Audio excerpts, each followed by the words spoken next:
Hello बच्चों, मैं doctor Sunita Nandal कक्षा 12th के लिए गद्य भाग में नमक पाठ का सार लेकर आई हूँ, जिसकी रचयिता हैं रजिया सज्जाद जहीर। रजिया सज्जाद जहीर।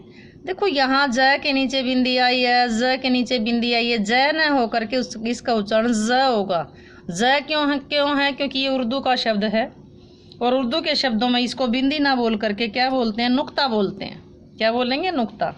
तो आइए पढ़ते हैं कहानी का सार। बहुत ही मज़ेदार कहानी है और कहानी उस समय की है जब हिंदुस्तान और पाकिस्तान का बंटवारा हुआ था। तो कुछ हिंदू परिवार थे वो पाकिस्तान में रह गए थे और कुछ मुस्लिम परिवार थे वो हिंदुस्तान में रह गए थे, भारत में रह गए थे। यानी कि भारत और पाकिस्तान बने तब की बात है।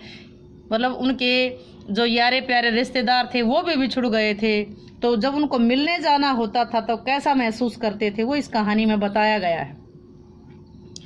प्रस्तुत कहानी भारत पाक विभाजन के समय उत्पन्न दुष्परिणामों की कहानी है। इस विभाजन के कारण दोनों देशों के लोग विस्थापित हुए और पुनर्वासित भी हुए।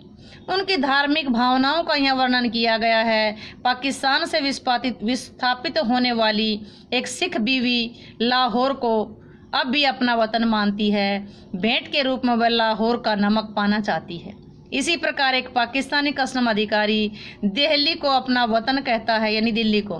लेकिन भारतीय कस्टम अधिकारी सुनील दास गुप्ता ढाका को अपना वतन मानता है।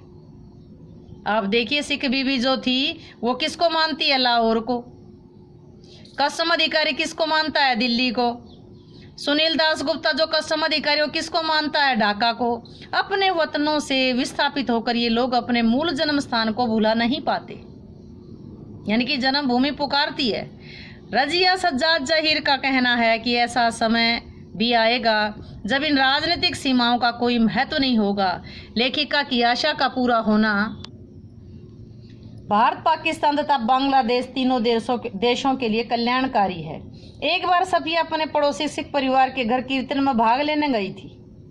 वहाँ एक सिख बीवी को देखकर वह अपनी माँ को याद करने लगी। उनकी शक्ल सूरत सफिया की माँ से मिलती थी। सिख बीवी ने सफिया के बारे में बहुत कुछ जानकारी प्राप्त करनी चाहिए। तब घर की बहू ने बताया कि सफिया मुसलमान है और वह कल अपने भाई से मिलने लाहौर जा रही है। इस पर सिख बीवी ने कहा कि लाहौर तो उसका वतन है, आज भी उसे वहाँ के लोग, खाना पीना, उनकी जिंदा दिली याद है। कहते कहते सिख बीवी की आंखों में आंसू आ गए। सफिया ने उसे सांत्वना दी और कहा कि क्या वह लाहौर से कोई सौगात मंगवाना चाहिए, यानी गिफ्ट मंगवाना चाहती है। तब सिख बीवी ने धीरे से लाहौरी नमक लाने की इच्छा व्यक्त की।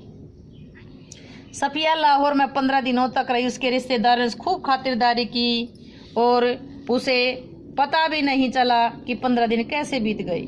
चलते समय मित्रों संबंधियों ने सुफिया को अनेक उपहार दिए। उसने सिख बीबी के लिए एक सेर लाहौरी नमक लिया। सेर का मतलब 1 किलो समझो। सामान की पैकिंग करने लगी, परंतु पाकिस्तान से भारत में नमक लाना कानून के विरुद्ध था। अतः सफिया ने अपने भाई जो पुलिस अफसर था उसे सलाह की। भाई ने कहा, नमक ले जाना कानून के विरुद्ध है, कस्टम वाले तुम्हें सारे सामान की तलाशी लेंगे, नमक पकड़ा जाएगा। परंतु सफिया ने कहा कि वह सिख बीबी के लिए सौगात ले जाना चाहती है जिसकी शक्ल उसकी माँ से मिलती जुलती है। परंतु सफिया ने अपने भाई से कहा कि छिपाकर नहीं, दिखाकर नमक ले जाएगी। भाई ने पुनः कहा कि नमक ले जाना संभव नहीं है, इससे आपकी बदनामी जरूर होगी। ये सुनकर के सफिया रोने लगी। रात भर सफिया सामान की पैकिंग करने लगी। सारा सामान सूटकेस और बिस्तर बंद में आ गया। शेष बचे किनुओं को उसने टोकरी में डाल दिया और नीचे नमक की पुड़िया छुपा दी। लाहौर आते समय उसने देखा था कि भारत से आने वाले केले ला रहे थे, पाकिस्तान से जाने वाले किनु ले जा रहे थे, कस्टम वाले ने फलों की जांच नहीं कर रहे थे। ये सब काम करके सफिया सो गई। सपने में लाहौर के घर की सुंदरता, वहाँ के परिवेश, भाई तथा मित्रों को देखने लगी। उसे अपनी भतीजियों की भोली भाली बातें याद आ रही थी। सपने में उसे सिख बीबी के आंसू, इकबाल का मकबरा, लाहौर का किला भी देखा। परंतु अचानक उसकी आंख खुल गई क्योंकि उसके हाथ किन्नू की टोकरी पर लग गए। उसे देते समय उसे के मित्र ने कहा था कि पाकिस्तान और भारत की एकता का मेवा है। स्टेशन पर फर्स्ट क्लास के वेटिंग रूम में बैठी सफिया सोचने लगी कि मेरे आसपास कई लोग, परंतु मुझे पता है कि किन्नू की टोकरी के नीचे नमक की पुड़िया है। उसका सामान अब कस्टम वालों के पास जांच के लिए जाने लगा। थोड़ी घबराई, उसे थोड़ा सा कंपन हुआ। तब उसने निर्णय लिया कि प्रेम की सौगात नमक को चोरी से नहीं ले जाएगी।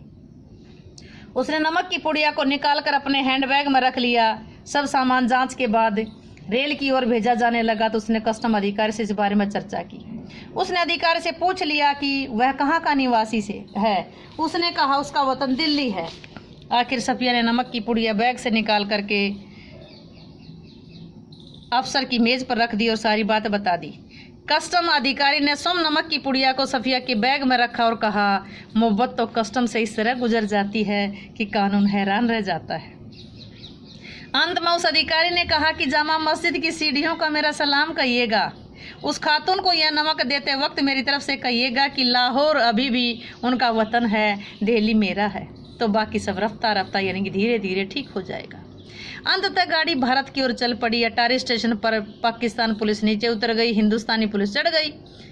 सफिया सोचने लगी कि इतनी विचित्र बात है, एक सी जुबान, एक सा लहबो लहजा और एक सा अंदाज, फिर भी दोनों के हाथों में भरी हुई बंदूकें। अमृतसर पहुंचने पर भारतीय कस्टम अधिकारी फर्स्ट क्लास वालों की जांच उनके डिब्बे के सामने ही करने लगे। सफिया के सामान की जांच हो चुकी थी, परंतु सफिया ने अपना हैंडबैग खोलकर कहा कि मेरे पास थोड़ा सा लाहौरी नमक है, तथा सिख बीबी की सारी कहानी सुना दी। अधिकारी ने सफिया की बात को ध्यान से सुना, फिर उसने उसे एक तरफ आने के लिए कहा। उसने सफिया के सामान का ध्यान रखने के लिए कर्मचारी को आदेश दिया।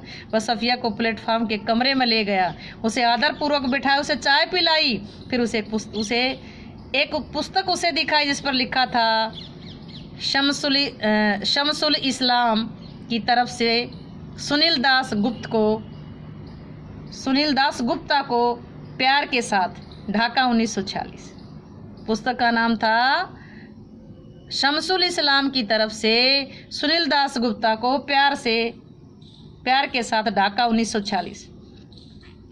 उसने ये भी बताया कि उसका वतन ढाका है। बचपन में अपने मित्र के साथ नजरुल और टैगोर दोनों पढ़ते थे। इस प्रकार सुनील दास ढाका की यादों में खो गया।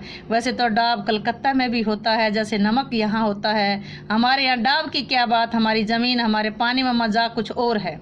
उसने पुड़िया सफिया के बैग में डाल दी, आगे आगे चलने लगा। सफिया सोचने लगी, किसका वतन कहाँ है? वह है जो कस्टम के इस पार या उस पार। उम्मीद है कि कहानी आपको अच्छी लगी होगी। कहानी अच्छी लगी हो तो वीडियो को लाइक करें, शेयर करें, चैनल को सब्सक्राइब करना ना भूलें।